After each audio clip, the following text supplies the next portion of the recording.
Tulong Patrol!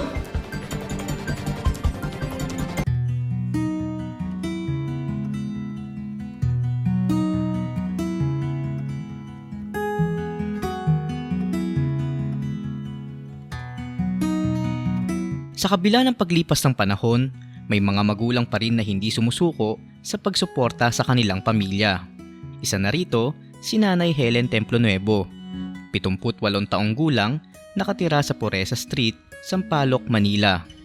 Kahit may ina na ang katawan, tuloy pa rin ang kayod para sa nag-iisang anak at 7 niyang apo. Alam mo ako, sa una, nagtitinda ako ng prutas.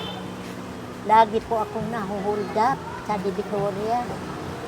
Namumursyento lang akong puhunan sa Bombay.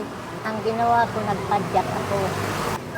Nung lagi nga akong nasagi ako ng tricycle, mga mayabang yung mga tricycle na yan eh. 3 bisis akong bumagsak. Kaya ito ang iniindang ko. Dahil sa hindi magagandang karanasan ni Nanay Helen sa dati niyang hanap buhay, minabuti niyang magtinda na lamang ng kape at dyaryo sa tapat ng kanilang inuupahang bahay para kahit papaano ay makatulong pa rin siya sa kanyang anak at mga apo.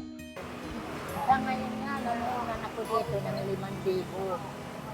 Ito, paano na, dahil ang mga bata, hindi mo maiwasan, hindi mo tutulungan ng pambili ng pambaon, pang-almusan. Sa Arellano yung isa. Yung isa sa Iri, magkano baon nila 70. Tama na yung pagkain. Kaya sabi ko nga, ang hirap ng walang inaano ko.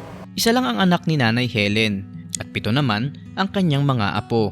Kaya kahit hirap na siyang kumilos, patuloy pa rin siya sa pagkayod para sa kanila. Kamusta naman yung kabuhayan nyo as family? Yung okay naman, pero kulang na kulang talaga. Hindi sapat. Kahit na nagtitinda na ako, nangangalakan, may 3 kami pedicab na boundary, hindi sapat. Kulang na kulang talaga. Baon pa lang sa umaga, 6 yung nag-aaral ko estudyante. Kinakaya naman po namin, sinatsaga po namin kahit napakahirap ang buhay sa Maynila. Kailangan maging masipag ka, matyaga, ganun. Ang pinagdadasal ko sa Panginoon na humaba pa ang buhay ko, bigyan pa ako ng kalakasan ng katawan na matulungan ko pa sila. Dahil ito, nangungupahan na kami dito. Hindi namin alam dahil balagyan ang ibinta na kung saan kami titira at mahal ng mga paupahan. Tatay Rani, kung ako napapakinggan mo, yan lang hihingin ko, tulungan mo man lang ako. Bigyan mo lang po ako ng kahit pampuhunan na lang. Yan lang Magpapasalamat po ako sa inyo kung matutulungan nyo ako. Maraming salamat po. Sa serbisyong bayan ni Tatay Rani, hindi lang tuwing Pasko o espesyal na araw kami narito, kundi sa araw-araw na may nangangailangan ng pagdamay. Tuloy-tuloy ang aming pagsiserbisyo, tuloy-tuloy ang pag-abot ng pag-asa sa bawat Pilipinong patuloy na lumalaban sa buhay.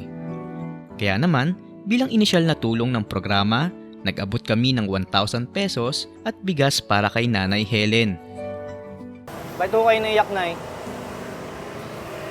Nakaligayahan po na pinagkalooban niyo ako ng biyaya. Kaya sana marami ka pang matulungan kaya ng tulong niyo sa akin. Masaya na po ako ngayon dahil may pambili kami ng pamdagdag ko sa puhunan. Thank you po. Malaking bagay na po sa akin ito. Tatay Rani.